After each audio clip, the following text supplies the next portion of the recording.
What's SaaS stand for those people that might tune in? You should know SaaS, right? Software as a service. That's right. So that's what we're doing. SaaS Coach. Yep. This is it. So if you're tuning in, hopefully you've gotten to our page. Maybe you've taken a look at the download that we've got, the 10 principles of how to create killer conversion for a SaaS website. We've been going through 6 of those for a while. So if you haven't downloaded them, I definitely think it's worth it because they've been pretty awesome. Go back, maybe check out some of the past shows. Yeah. Today we're talking on a fun and interesting topic. Yeah, today's topic. Yeah, so today we're really focused on forms. It's the bread and butter of a website. Is you're trying to get people to convert at the end of the day, drive them into your site and take action, and that barrier between them converting and you getting that information is that form. And so we've really got to get forms right, and there is a true science behind doing that. And so when we're talking about all these principles of conversion, we've talked about like people being able to scan content and scroll further and having the right actions. Well, if they hit that form and it stops them from what they're doing, then it's all for naught. Yeah. So I only fill out forms if they ask for a middle initial. Your middle initial, you like giving that away? Yeah. Yeah, I understand that. So we're going to dive into some ideas around forms, what holds people back, what the best practices are, all that good stuff. And along those lines, joking aside, is kind of what fields do you, how many fields, but also right. Some of the interesting things are like the layout. Yes. Of forms. Totally. Yeah. So we'll dive in and start talking about forms, and hopefully, again, I think some of these tips are easy that you can go and make a change to the website like ASAP and potentially see some results. I will say one other thing before we dive into these forms. The best way, and we've kind of touched on this on past episodes, but testing. Yeah, so if you want to do anything that is going to truly give you concrete information about what's working and what's not working, you have to go in there and run an A/B test. Put a form on a page, and on one version ask for certain fields, and on version B ask for another set of fields, and see which one gets better results. Yeah. We can guess and assume all day. We can look at best practices like we're going to talk about in today's show, but at the end of the day, if you don't test and continue the test, you're really not going to get the concrete results and make the improvements that you really need. So that's a huge piece of this. So try this stuff out and look at what the stats are telling you as far as what works better. Well, I think the best practices can drive the test. So it's, okay, we've got our current form, here's a best practice, let's make a change, and then let's see what type of increase in conversion that we get. There's always those anomalies, right? Those audiences, those industries that, hey, the best practice, for a certain company, it might actually go against the grain. And that's fine, but the best practices can tell you what to test and ways to test that. So if nothing else, that could be a takeaway. Yeah, I totally agree. And I think that, also the overall ecosystem, you said the audience can impact it, but the rest of the page can. And so, even these best practices, they're only as good as how they're influenced by the rest of what's going on. And this stuff, we're talking about SaaS specifically and software companies and conversion, but these principles are definitely universal. But for software companies, not only are you looking at potentially contact forms and other things, but this is your bread and butter to get people to sign up for your service, do a free trial, actually pay for something, do a demo. And so in other fields like service businesses, someone may pick up the phone or find your email address and reach out to you. But for software companies, this is your salesperson as well. It's not just your marketing. Right. It's the funnel. It's completely there. And that's why this is so important, because imagine if you get 1,000 people to your pricing page and they're clicking on that button to start a free trial, and you only have a 2% conversion rate on that form, but you can increase that to 3 or 4%. That is money in your pocket. Those are more trials that can convert into paid users. So these forms, that's why this topic is so important for our SaaS community that we're talking to. So Absolutely. let's dive into some thoughts. Really at the end of the day, this is about making forms as simple as possible, as easy to move through, and just very easy to understand and comprehend the process. We think, from the outside perspective, especially building something, this can't be that hard because we're doing it. Mm-hmm. But what you have to remember is that when people get into the process, little things can hold them up or slow them down, and that is an opportunity for people to not take action. That's a great point. Yeah, so with forms, there's a couple things that we try and look at. We have two examples here, and this is in that white paper that you can download so you can see this stuff in depth. But really it's about a couple things between these two. A lot of times we see forms like this. So they call that the zigzag pattern. You almost have to move back and forth between the fields, and so they're side by side. And the reason that ends up happening is more people want to get more fields on the page so they can get more information filled out. Yeah. And so it's not super long, you zigzag it. So that's really a bad practice. You've got the information about why people are filling out the form up at the top. Usually if this is your page for sign up, for your software, you might have a reiteration of the features or something else like that. That's at the top, bad practice. And so what we look at over here at the best practices is that people tend to fill out forms in a straight line. So that zigzag is wrong. People want to go straight down, and you're going to get a higher conversion rate if they can just literally move their eyes down the form and fill it out rather than going back and forth. And this is studies, again, it seems like a subtle thing, but studies and statistics show that zigzag pattern stops conversions from happening. Can I call out a top offender to the zigzag pattern? WebEx. Oh, yeah? WebEx every time, all their forms are zigzag. It's funny, right? A company that big. I see it all the time. I mean, it's just one of those things. Again, we don't think of, and if you've got a designer or developer that's not a conversion specialist, I mean, this is one of those things that it's easy to say, oh, no big deal. And they're not testing, and they're not looking at their metrics. Right. Exactly. The other thing is keeping labels really simple. Over here you see it's like, what is your name? What is your email? Enter your company, phone number with, whatever. People like simple labels, something like name, email, password. Again, we have this desire to almost over-articulate what we're looking for people to do, and we want to make sure it's clear, but sometimes the simplest way is better, and they can read that. First child's first child's name. And that's the point to less fields. Look, I'm a big fan that I would much rather get another 5 people to convert than get that one extra piece of information. We just need the critical stuff. Even if it's first child's name?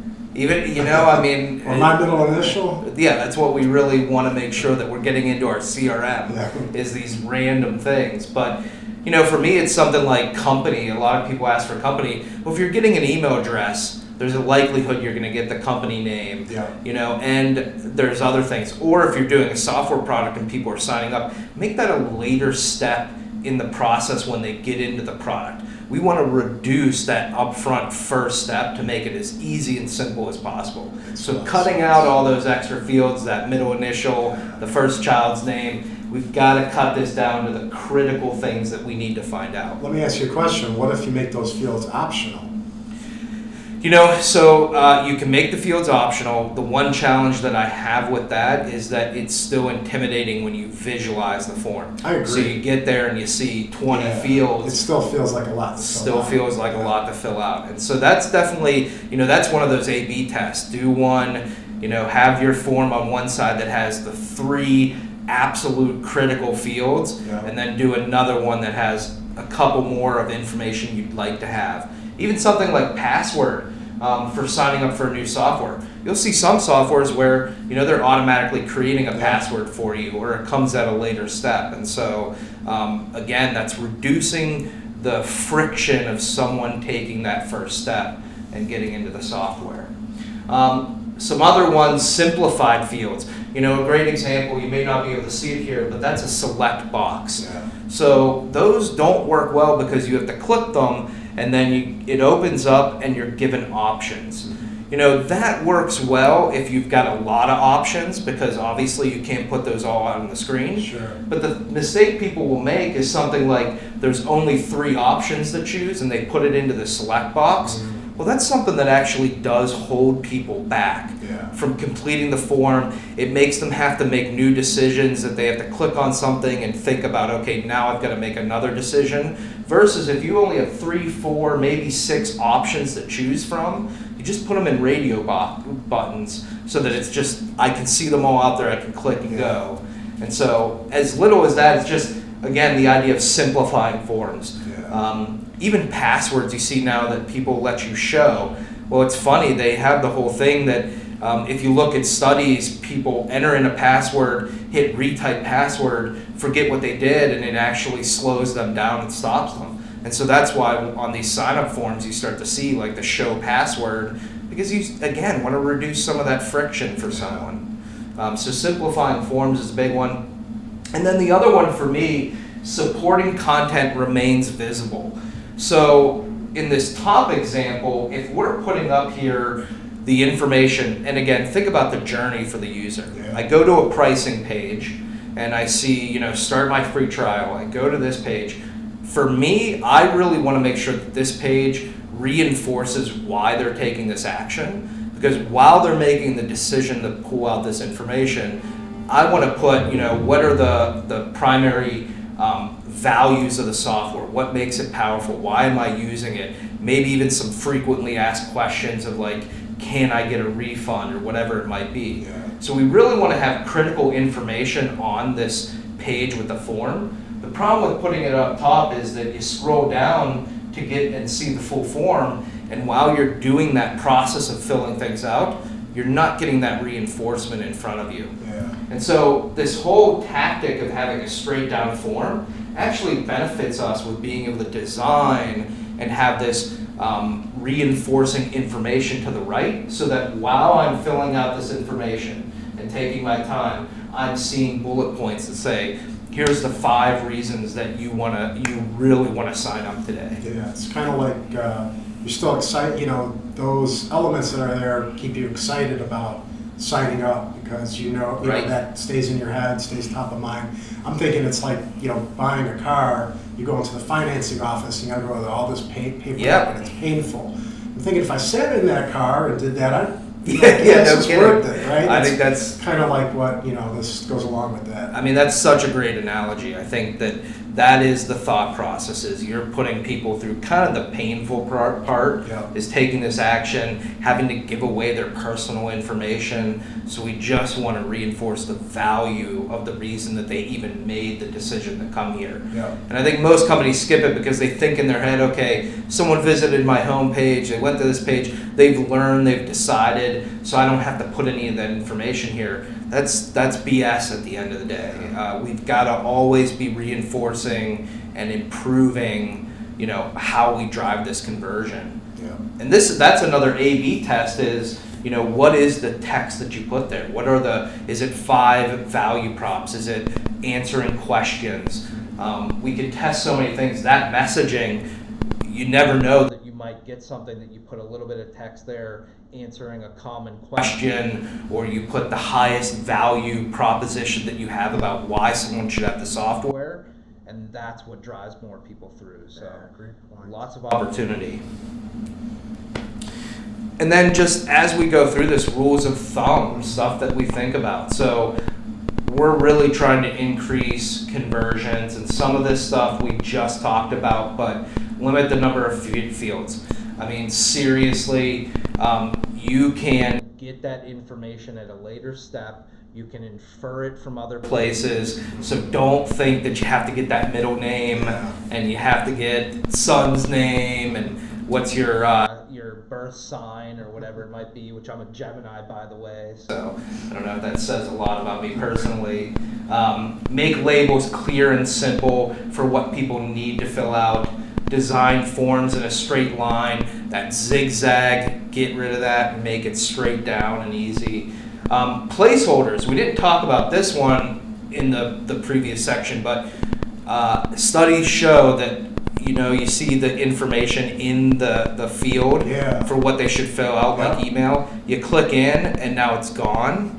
It actually holds people up, because sometimes, and I'm sure you've done that, you click back out to remember what it was. They forgot what it was. That's an interesting one. And so if you look at really well developed forms, now what they do, they take the placeholder and it moves above the field, cool. Or something else that maintains that indication. That's where my email address goes. It's so funny, isn't it? And all of us are probably thinking at times that we've done it. We click. It was like, 1 second ago, what the hell was I looking at? And I mean, that's as simple as it is, but it holds people up and it potentially stops them through that process. Yeah. And again, I know we assume that not a big deal, someone's just going to click out, come back in, but we as marketers and people trying to drive conversion, we want to reduce every ounce of friction. I think it's funny, I'm just randomly thinking of it, there's some movie where they talk about the barnacles on a boat, and they're causing friction, and like that one little barnacle could slow it down. I mean, that's what it's about. That's kind of what this is. We're trying to move people through quickly, and we've got to remove all the things that are creating drag. Yeah. And so that's the people forget is definitely one of them. Text that entices completion, we just talked about that. It really is about having that information next to the form that says this is the reason that you're doing this, and it is going to be worth the time and effort in giving away your personal information. So that's huge.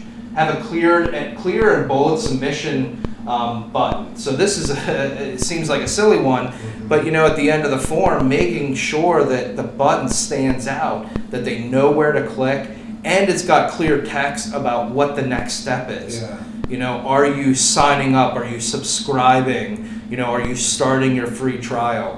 That reinforcement that when someone finishes the form and has clarity about what this means to them is going to be better than just the word submit. Because I don't know what, even if you say subscribe at the top of the page, I want that reaffirmation or that affirmation that this is the next step that I'm going to be taking. You want it to be intuitive. You want to know when you hit that, what happens. Exactly. That next step is so huge. Avoid drop downs. We kind of talked about that. And then if you have validation, do not over validate. So that's, you put in your phone number and then you have to do it 400 times because you didn't add the dashes in the right way. Or, email addresses or whatever it is. I once tried to sign up for a software and it only allowed .coms and .orgs. And it's like we live in a world now where there's .io, .build, or there's a million domain names, and it's like, how many people did you just turn away because of a stupid validation that someone didn't think through?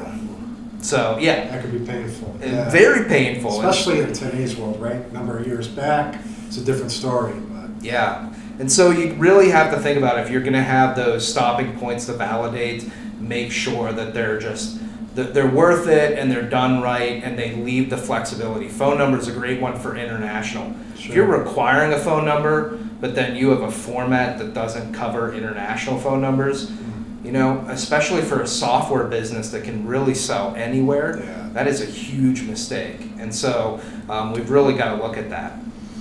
And this is where I think, again, simple things that someone can take. And if you've got forms on your website, whether you're trying to get contacts, demos, free trials, even downloading content that you get them into your marketing ecosystem, that gated stuff, these types of tips are going to significantly increase the amount of results that you get. And for me, it's really a numbers game. If I've got 1,000 people coming to a page, I want 5%, not 2%. Because that is a huge amount of leads or sales that I could be missing out on. Absolutely. There's a lot here. Even just in what we covered today, but the point is, guys, go ahead and try this stuff out, do the testing, and look at the results. I think if you go to SaaS.coach, download the guidebook to Killer SaaS website, go a page at a time and just apply some of the principles. Yes, we're talking now theoretically, but this is all actionable stuff. So all actionable, and everything that we've talked about is testable. And so I think if you're not doing that, or maybe even at the very least, there's some great tools out there. We use Hotjar, where it can actually show you where people move their mouse, heat maps of how they scroll, and then even record a visitor's session so you can watch them moving. That's pretty cool. You know, if you're a software company and you're not investing in something like that, and Hotjar, they're not paying us to promote them, but there are a number of services out there that do that. But if you don't have that recording and that heat mapping on your sign-up pages and your pricing page and your maybe one of your key landing pages for advertising, whatever it might be, you're just missing out on information that can literally change the trajectory of your business. And so I think data, testing, and then best practices, these things that we try and bring together, just can change the game for any software or SaaS business. Absolutely. Good Awesome. stuff. Yeah. All right. So again, reminder, guys, go to SaaS.coach, get that killer SaaS websites guidebook, and we will see you again next week. What is your middle initial, by the way? It is V for Vincent. Vincent. All right. So this is Andy and Vincent signing out. I hope you have a good week, and we'll talk to you soon. Take care. Bye.